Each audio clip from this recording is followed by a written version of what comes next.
வணக்கம். இன்றைக்கி நம்ம விருந்தோம்பலில் இட்லி தோசைக்கெலாம் ஒரு சூப்பரான சைட் டிஷ் பார்க்க போகிறோம். தக்காளி புளி மிளகா. இதுக்கு வந்து 1 கப்பு சின்ன வெங்காயம் எடுத்துக்கோங்க. 1/2 கப்பு அளவுக்கு பச்சை மிளகா, ஒரு 15 பச்சை மிளகா, 2 கப் அளவுக்கு தக்காளி, ஒரு 6லேருந்து 7 தக்காளியை இந்த மாதிரி கட் பண்ணி ரெடியாக வச்சுக்கோங்க. தக்காளியில் இருக்க நடுவில் இருக்க க்ரீன் கலரில் அந்த பச்சை கலரில் இருக்க தண்டு பகுதியை நறுக்கிட்டு நல்லா இந்த மாதிரி கட் பண்ணிக்கோங்க. நல்ல பழுத்த தக்காளியாக எடுத்துக்கோங்க. இப்போ தக்காளி புளி மிளகாய் நம்ம ஸ்டார்ட் பண்ணுவோம். ஒரு குக்கரில் ஒரு 3லேருந்து 4 டேபிள் ஸ்பூன் நல்லெண்ணெய் ஊற்றி சூடாக்கிடுவோம். ஏற்கனவே நம்ம சேனலில் புளி வச்சு நம்ம ட்ரெடிஷ்னல் புளி மிளகாய் ரெசிபி போட்டிருக்கேன். இன்றைக்கி வந்து தக்காளி, பச்சை மிளகாய், சின்ன வெங்காயம் அவ்வளோதான். இதுக்கு வேறு அடிஷ்னலாக எதுவுமே தேவையில்லை.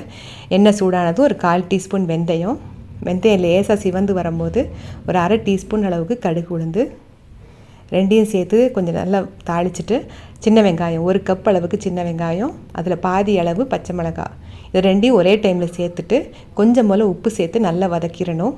வெங்காயம் பச்சை மிளகாய் நல்லா வதக்கிட்டாலே உங்களுக்கு காரம் கொஞ்சம் குறைவாயிரும். நல்லா வதக்கிட்டிங்கன்னா அது டேஸ்ட்டு பார்த்திங்கன்னா அந்த பச்சை வாசனை இல்லாமல் நல்லாயிருக்கும். இப்போ நல்லா சாஃப்டாகிருச்சு. பச்சை மிளகாய் வந்து உங்கள் காரத்துக்கு தகுந்த மாதிரி இன்னும் கொஞ்சம் குறைக்கணுன்னா குறைச்சிக்கோங்க, இல்லை கூட்டணுனாலும் கூட்டிக்கோங்க. ஒவ்வொரு பச்சை மிளகாய் சில பச்சை மிளகாய் பார்த்திங்கன்னா காரம் ரொம்ப அதிகமாக இருக்கும். நீங்கள் உங்கள் டேஸ்ட்டுக்கு தகுந்த மாதிரி அட்ஜஸ்ட் பண்ணிக்கோங்க. இப்போ நறுக்கி வச்சுருக்க தக்காளி பழம் இதையும் சேர்த்துட்டு கொஞ்சம் நல்லா கைவிடாமல் வதக்கணும். இது 3 சேர்த்து நல்லா வதக்கினதுக்கப்புறம் நம்ம குக்கரில் வேக வைக்க போகிறோம். கொஞ்சம் போல் ஃப்ரெஷ்ஷான கருவேப்பிலை. இந்த தக்காளி புளி மிளகாய்க்கு புளி சேர்க்கணுன்னு அவசியம் இல்லை. இப்போ நல்லா தக்காளி நல்லா குழஞ்சி வர வரைக்கும் வதக்கிடுவோம். நல்லா பார்த்திங்கன்னா இந்த அளவுக்கு சாஃப்டாக ஆகிருச்சு. இப்போ வந்து நம்ம வந்து இதுக்கு மஞ்சள் தூள் ஒரு 1/4 டீஸ்பூன், அப்புறம் வீட்டில் அரைச்ச தனி மிளகாய் தூள் நான் வச்சு அது வந்து ஒரு 1 டீஸ்பூன் சேர்க்க போகிறேன். உங்களுக்கு அது வந்து கொஞ்சமாக இந்த கலருக்காக சேர்க்குறேன். உங்களுக்கு விருப்பம் இல்லைன்னா விட்டுருங்க. 1 டீஸ்பூன், இது காரம் கம்மியாக தான் இருக்கும், அதனால் 1 டீஸ்பூன் சேர்த்துருக்கேன். இது எல்லாம் சேர்த்து நல்லா பிரட்டி விட்டுட்டு இப்போ தேவையான அளவு தண்ணி சேர்த்துருவோம். ஒரு 1/2 கப் அளவு தண்ணி சேர்த்துக்கோங்க. நிறைய தண்ணி சேர்க்குறோன்னு இல்லை, கரெக்டாக அந்த தக்காளி பச்சை மிளகாயெல்லாம் முங்குற அளவுக்கு தண்ணி சேர்த்தா போதும். இப்போ சேர்த்துட்டு கலந்து விட்டுட்டு இப்போ உப்பு வந்து நம்ம வேக வச்சப்பறம் தான் சேர்க்க போகிறோம். இப்போ மூடி வச்சிடலாம்.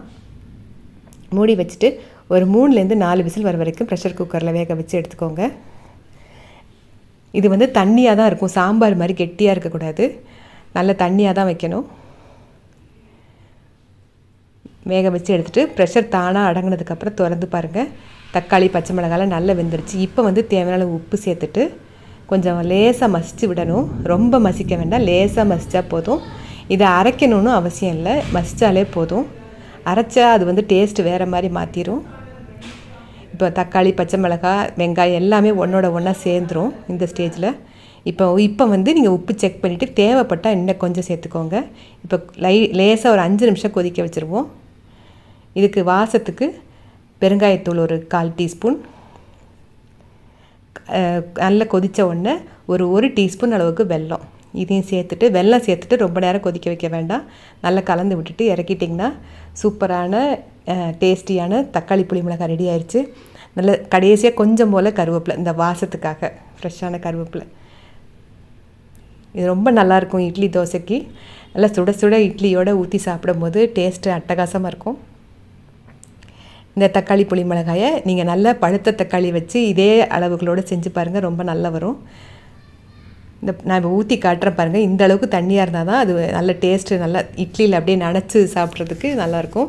இது பச்சை மிளகாய் சேர்த்துக்கிறதுனால காரமாக இருக்கும்னு நினைக்க வேண்டாம். அந்த தக்காளி நம்ம அதுக்கு ஈக்குவலாக தக்காளியும் சேர்த்துக்கிறதுனால டேஸ்ட் நல்லா பேலன்ஸ் ஆகி கரெக்டாக இருக்கும். நீங்களும் டிஃபனுக்கு இட்லி தோசைக்கு இந்த தக்காளி புளி மிளகாய் செஞ்சு பாருங்கள். நன்றி, வணக்கம்.